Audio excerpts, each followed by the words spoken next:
Oi, pessoal, tudo bem? Eu não poderia deixar essa data passar batido, então eu preparei aqui um pequeno material para a gente falar um pouquinho sobre o Dia da Mulher e essa sobrecarga invisível, né, que tem tudo a ver com quando a gente fala sobre produtividade e mulheres. Em uma sociedade que constantemente exige que a gente seja proativa e produtiva em todas as esferas, as mulheres enfrentam expectativas totalmente desproporcionais, tanto no trabalho quanto em casa. Essa sobrecarga mental, emocional e física raramente é reconhecida, mas o seu peso é sentido diariamente por milhões de nós. A gente vai ver então aqui como descobrir alguns padrões invisíveis, resistir a essas pressões de produtividade que recaem sobre as mulheres e como construir espaços de autocuidado e solidariedade. Primeira coisa é lembrar que o Dia Internacional das Mulheres, da Mulher, é uma data de luta, não é uma data comemorativa para dar parabéns ou flores. É um lembrete constante sobre a resistência necessária diante das expectativas que recaem sobre nós, especialmente quando o assunto é produtividade e trabalho. Esse dia nasceu das lutas operárias do início do século XX e simboliza a resistência histórica feminina contra sistemas opressores estruturais, enfim, que a gente conhece muito bem do capitalismo, mas até antes dele. As mulheres que vieram antes de nós não lutaram apenas por direitos políticos, mas também pelo reconhecimento de todo o trabalho invisível que realizamos e que até hoje a gente luta a respeito. A gente continua questionando é, todas essas múltiplas jornadas impostas, os padrões inatingíveis de eficiência e a desvalorização no mercado de trabalho também, com equidade de salários, entre outros. Então, esse dia é um convite para a gente refletir sobre como a exigência por produtividade constante afeta a nossa saúde física, mental, emocional, de maneiras que os homens raramente experimentam. É uma dupla jornada com um duplo peso. Então, frequentemente, produtividade para mulheres, a gente não está falando só apenas de resultados no trabalho remunerado, é também o trabalho invisível, com uma série de responsabilidades que raramente são reconhecidas ou valorizadas pela sociedade. E essa carga adicional cria um desequilíbrio fundamental que afeta toda a nossa saúde, nosso bem-estar e oportunidades no mercado de trabalho também. Quando a gente fala em trabalho formal, estamos falando de demandas profissionais, prazos a cumprir, com expectativas que frequentemente são mais altas para mulheres que precisam provar o seu valor o tempo inteiro. Alguns estudos mostram que as mulheres enfrentam um maior escrutínio e uma tolerância menor a erros no ambiente profissional, criando essa pressão adicional por perfeição. Muitas mulheres que ainda hoje precisam se comparar com homens, ou então quando elas têm uma posição mais assertiva, elas são chamadas, né, são masculinizadas, digamos assim, enfim. Tem o trabalho invisível, que é esse cuidado familiar e doméstico, que raramente é reconhecido como um trabalho real. Não apenas a limpeza e cuidados com a casa, a preparação das refeições, compras, cuidado com os filhos, mas também o cuidado com os idosos da família e outras pessoas, que acabam sempre recaindo sobre as mulheres, mesmo quando elas trabalham em período integral. A carga mental que as mulheres sofrem, né, com o planejamento constante, a antecipação de necessidades de todo mundo ao redor, lembrar de aniversários, consultas médicas, compromissos escolares, medicações, a própria dispensa doméstica, ali, coordenar as agendas da família. Esse trabalho cognitivo contínuo raramente é compartilhado de maneira igual, né, e drena energia mental significativa. Além do trabalho emocional por si só, que é gerenciar o bem-estar de toda a casa, de toda a família, dos colegas, ser a pacificadora, ser reconhecida como a pessoa multitarefa, fornecer suporte emocional, manter relacionamentos. No trabalho, mulheres são frequentemente esperadas a serem amigáveis e acolhedoras, além de competentes. Então, é uma expectativa dupla que homens raramente enfrentam. Esse acúmulo de responsabilidades visíveis e invisíveis significa que para muitas mulheres a jornada de trabalho nunca termina realmente. Mesmo quando a gente está descansando, entre aspas, frequentemente estamos planejando, organizando ou preocupando-nos com a necessidade das outras pessoas. E essa sobrecarga sistemática não é uma questão individual, mas um problema estrutural que exige reconhecimento e mudanças sociais profundas. Sobre essa carga invisível, né? Gerenciar uma casa inteira, mentalmente e na prática, desde manter estoques de alimentos, produtos de limpeza, até coordenar reparos, organizar armários e garantir que todas as contas sejam pagas em dia, isso é muita coisa.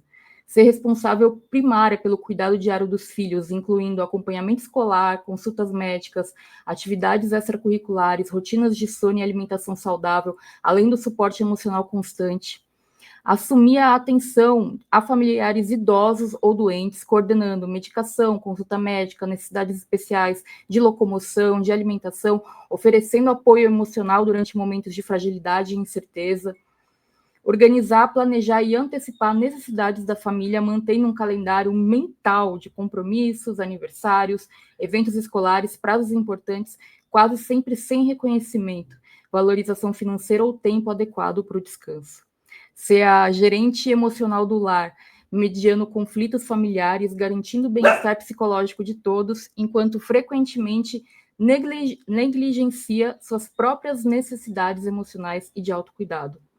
Manter uma vigilância constante sobre o funcionamento de todos os aspectos da vida familiar, sentindo-se responsável pelo sucesso ou pelo fracasso de qualquer elemento desse sistema doméstico.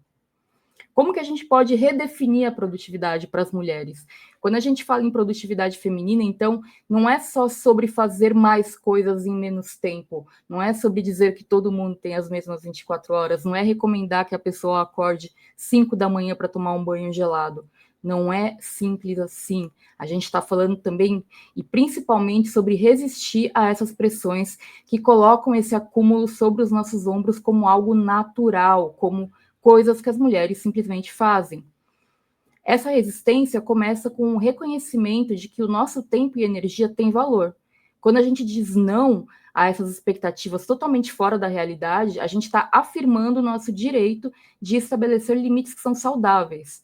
Quando podemos priorizar o nosso autocuidado, estamos rejeitando a ideia de que só temos valor enquanto servimos aos outros, enquanto estamos sendo produtivas. A verdadeira produtividade para mulheres deve incluir espaço para o descanso, crescimento pessoal e satisfação. É como eu sempre falo, muitas vezes a coisa mais produtiva que a gente pode fazer é descansar. Precisamos redefinir o sucesso não pela quantidade de tarefas concluídas, mas pela sustentabilidade do nosso bem-estar físico e mental a longo prazo. Ao questionar os padrões de produtividade impostos por uma sociedade que ignora esse trabalho invisível, nós estamos criando novas narrativas sobre o que significa ser uma mulher realizada e em equilíbrio no mundo contemporâneo. É uma arte de resistência. Ser produtiva pode significar, acima de tudo, resistir. Em um mundo que constantemente impõe às mulheres expectativas completamente fora da realidade, essa resistência torna-se um ato revolucionário de autocuidado e preservação por si só. Resistir significa reconhecer o nosso valor para além da nossa capacidade de servir aos outros. É compreender que os nossos limites não são sinais de fraqueza, mas fronteiras necessárias para a nossa saúde mental e física. Dizer não ao excesso de tarefas impostas silenciosamente é colocar limites. Reconhecer que cada recusa a uma expectativa irreal é uma afirmação do nosso direito ao equilíbrio e bem-estar. Quando a gente fala em equilíbrio, é colocar limites saudáveis ao cuidado que prestamos ao outro.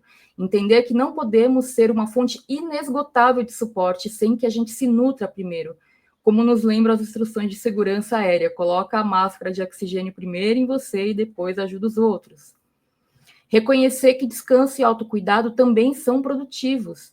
O tempo dedicado à recuperação física e mental não é meramente luxo ou egoísmo, como muitos querem que a gente acredite, mas um investimento necessário na nossa capacidade de estar presente e efetivamente em todas as dimensões da vida.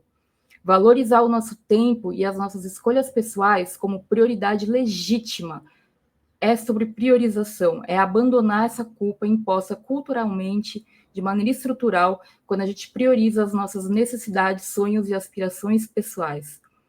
Essa resistência proposta numa produtividade feminina não é passiva, é uma postura ativa de redesenhar fronteiras, questionar expectativas enraizadas diariamente e criar espaços onde a gente possa existir de maneira plena, não apenas como cuidadoras, mas como indivíduos completos que têm desejos, necessidades e sonhos próprios.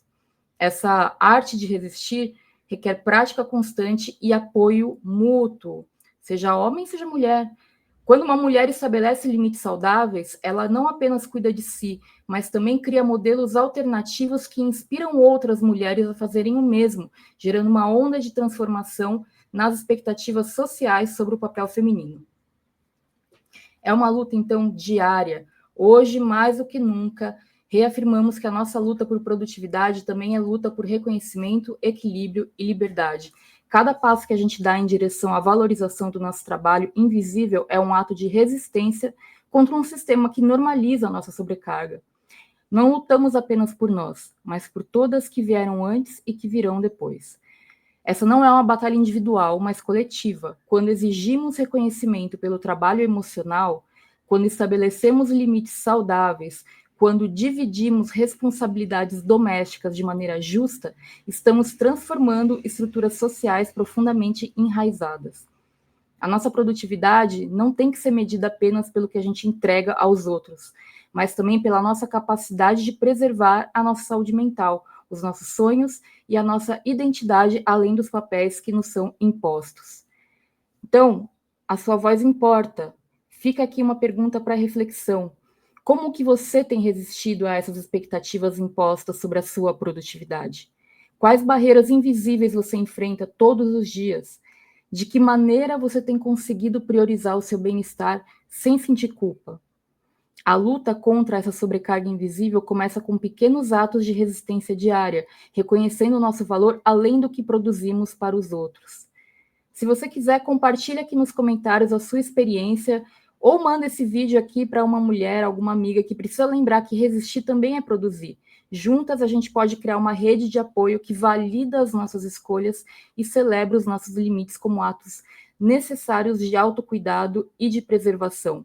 Lembre-se, a sua história pode ser o gatilho para que outras mulheres também se permitam resistir e redefinir a sua relação com a produtividade. Se você gostou desse vídeo, deixe seu like e inscreva-se no canal para ficar sabendo quando tem vídeo novo por aqui. Um abraço e tamo junto!